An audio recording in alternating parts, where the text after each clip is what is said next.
ఇందిరమ్మ ఇళ్లపై ప్రభుత్వం కీలక నిర్ణయం తీసుకుంది. అప్లై చేసిన వారిలో దాదాపు సగం మంది అంటే 50% మంది వరకు కూడా అనర్హులుగా తేల్చింది. వాళ్ళందరినీ కూడా లిస్ట్ నుంచి పక్కన పెట్టింది. దాదాపు 77 లక్షల మందికి పైగా అప్లై చేసుకుంటే అందులో 41 లక్షల మందికి పైగా బోగస్ అని తేల్చింది. వీళ్ళంతా కూడా దారిద్ర్య రేఖకు ఎగువన ఉన్నవారు, అంటే ఆర్థికంగా మంచిగా ఉన్నవారు. సో వీళ్ళందరినీ కూడా ప్రస్తుతం లిస్ట్ నుంచి పక్కన పెట్టినట్టుగా తెలుస్తోంది.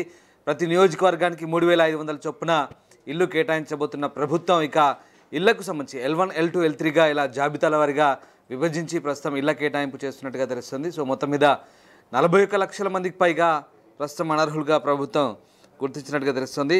సో పేద ప్రజల సొంతటి కళ నెరవేర్చేందుకు ప్రతిష్టాత్మకంగా చేపట్టిన ఇందిరమ్మ ఇళ్ల పథకానికైతే బాగా స్పందన వచ్చింది. ఇందిరమ్మ హౌసింగ్ స్కీమ్ పథకానికి 77,18,000 మంది దరఖాస్తు చేసుకుంటే అధికారులు నిర్వహించిన పరిశీలనలో మొత్తం దరఖాస్తులు 46.7% అంటే 36,03,000 మంది దరఖాస్తుదారులు అన్ని అర్హత ప్రమాణాలను కలిగి ఉన్నట్టు గుర్తించారు. మిగిలిన 53.3% అంటే 41,15,000 మంది దరఖాస్తుదారులు అనర్హులుగా తేల్చబడ్డారు.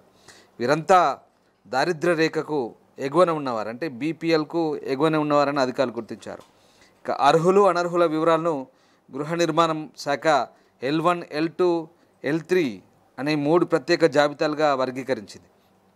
ఈ జాబితాల ఆధారంగా రాబోయే ఆర్థిక సంవత్సరాల్లో గృహాల మంజూరు ప్రక్రియ ఉండబోతుంది.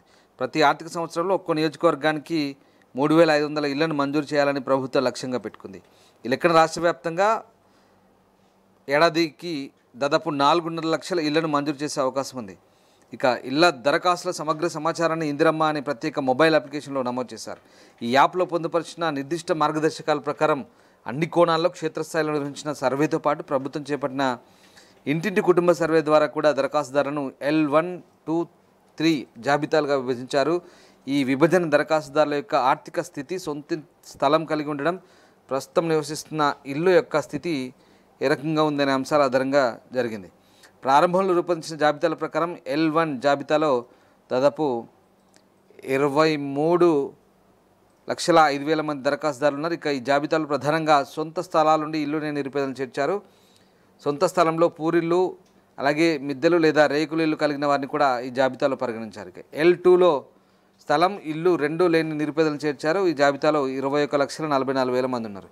ఇక L3 జాబితాలో ప్రభుత్వ ఉద్యోగులు, సొంత ఇల్లు లేదా కార్లు కలిగి ఉన్న వాళ్ళు, దారిద్ర్య రేఖకు ఎగువన ఉన్నవారు, ఆదాయ పన్ను చెల్లిస్తున్న వారిని చేర్చారు. ఈ జాబితాలో మొదట 32,69,000 మంది దరఖాస్తుదారులు ఉన్నట్టు గుర్తించారు. అయితే ఈ ప్రాథమిక జాబితాలపై ఫిర్యాదులు రావడంతో ప్రభుత్వం మరోసారి సమగ్ర పరిశీలన చేపట్టింది. గ్రామాలు, అర్బన్ డెవలప్మెంట్ అథారిటీ పురపాలకల వారిగా సర్వే చేశారు. సో అనేక మంది అనర్హులున్నట్టుగా గుర్తించారు. L3 జాబితాలోని ఈ సంఖ్య కూడా గణనీయంగా పెరిగి 41 లక్షలకు పైగా చేరుకుంది.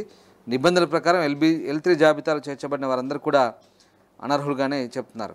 సో ఈ తాజా పరిశీలన తర్వాత L1 జాబితాలో 18.5 లక్షల మంది, L2 జాబితాలో దాదాపు 17.5 లక్షల మందిని అర్హులుగా తేల్చారు. ఈ గణాంకాలు ఇందిరమ్మ ఇళ్ల పథకం లబ్ధిదారులను ఎంపిక చేసే ప్రక్రియ ఎంత కఠినంగా, ఎంత పారదర్శకంగా జరిగిందో మనకి ఇక్కడ అర్థమవుతుంది. సో ప్రభుత్వం త్వరలోనే ఈ అర్హులైన వారందరికీ గృహాలు మంజూరు చేసే ప్రక్రియ ప్రారంభించే అవకాశం ఉంది. సో నియోజకవర్గానికి 3,500 ఇండ్లు ఇస్తున్నారు ప్రతి సంవత్సరం.